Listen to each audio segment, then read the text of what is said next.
Hey, it's Saturday, July 11th, and I am going to be bringing you Mark chapter 13. So it's Saturday the 13th. No, it's the 11th, and we're looking at Mark chapter 13. So in this chapter, Jesus is sweating. He's had this tough time with all these authority figures questioning him all this time. So in the 13th chapter is this scene again. We saw it in Matthew, and now here it is in Mark, where the disciples say, Jesus, look at this building. They're in Jerusalem. They're around the temple. Isn't it beautiful? And they're so impressed with how huge it is and immense. And Jesus says, not one stone will be left upon another. All will be thrown down. So what? How? And then he starts with a lot of predictions. So the Gospel of Mark is the most apocalyptic of the four Gospels. It has the most references back to the book of Daniel, not the stories in the beginning, but the apocalyptic things towards the second half of the book of Daniel. So there's some allusions there that are in this chapter as well. We begin with, again, he's not impressed with the temple. It'll come down. Not one stone will be left on another. And he shares with the disciples that they will experience persecution. I'm sure they don't love hearing about this because they're just worried about what chair they're going to take besides Jesus. Who's going to be at the right and the left? They're still asking those kind of questions. So we sit on the Mount of Olives opposite the temple, and Peter, James, John, and Andrew asked him privately, tell us when this will be. We want to see a sign. We want to know when it's going to happen. And Jesus began to say to them, beware that no one leads you astray. Many come in my name saying, I am he, and they will lead you astray. And he just gives them all these different references to wars, rumors of wars, nation against nation, famines, earthquakes. This is just the beginning. So then he, as he foretells them that they will be persecuted, but the thing that I want to point out about the foretelling of the persecution is the advice that he gives them about their trial. He says, when you are taken to trial, when they bring you to trial and hand you over, do not worry beforehand about what you are to say, but say whatever is given you at the time. So in other words, don't prepare for your trial. Say what is given you at the time. The Holy Spirit will give you the words.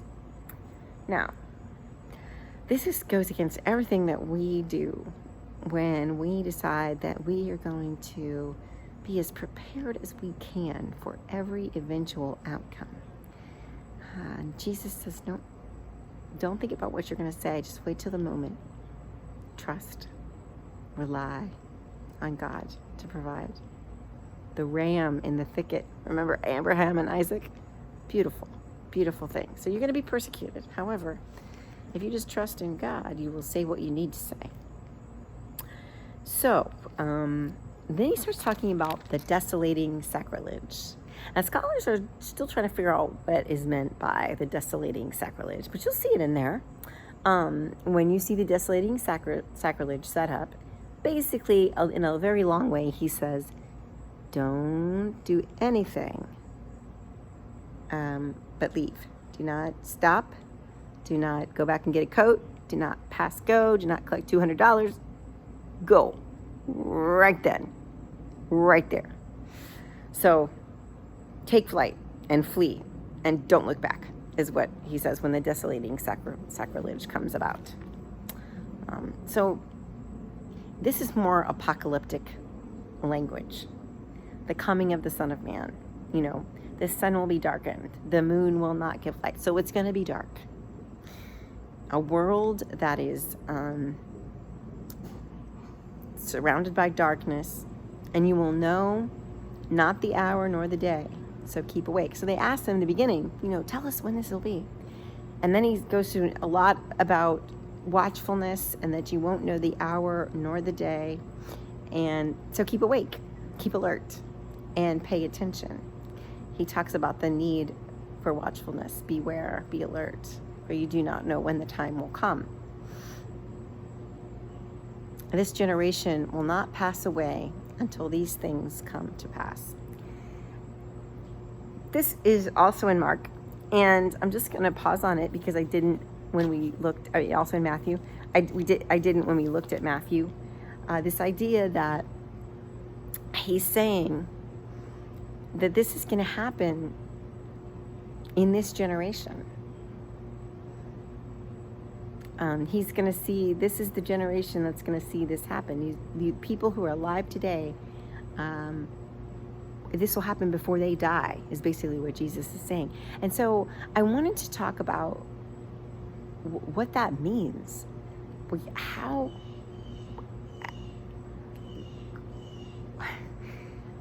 did it happen then? I mean, was it the Maccabean revolt or something like that? And then it happened then, and so it can happen again, and it's several times? Or maybe we're just not sure what we're looking at ever when we're trying to predict these kind of things based on what Jesus said. I mean, he did say we won't know, so stop asking, you know? It's almost what it feels like. But it's disturbing that he says that this generation will see this happen.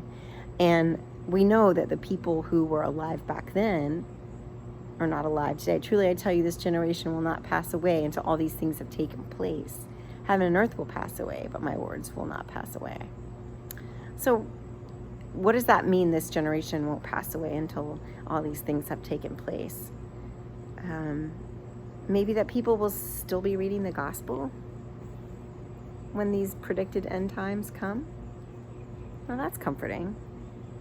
That's hopeful. Do we call ourselves united to that whole generation, even the original readers of Mark, who he addresses specifically in the desolating sacrilege, saying, let the reader understand. He just points it out to you. It's in parentheses. Maybe we're linked to all the people who have ever read the good news of Jesus Christ ever before. It's comforting. It's kind of a nice thought to think about it. But that's what I came up with about this. I tell you truly, this generation will not pass away until all these things have taken place. Well, we know we're here, still here, and their generation is gone. So what do we do with that? And I think maybe the generation he's talking about are people who are deep in the scriptures, and that's us. We have not yet passed away. Have a beautiful day.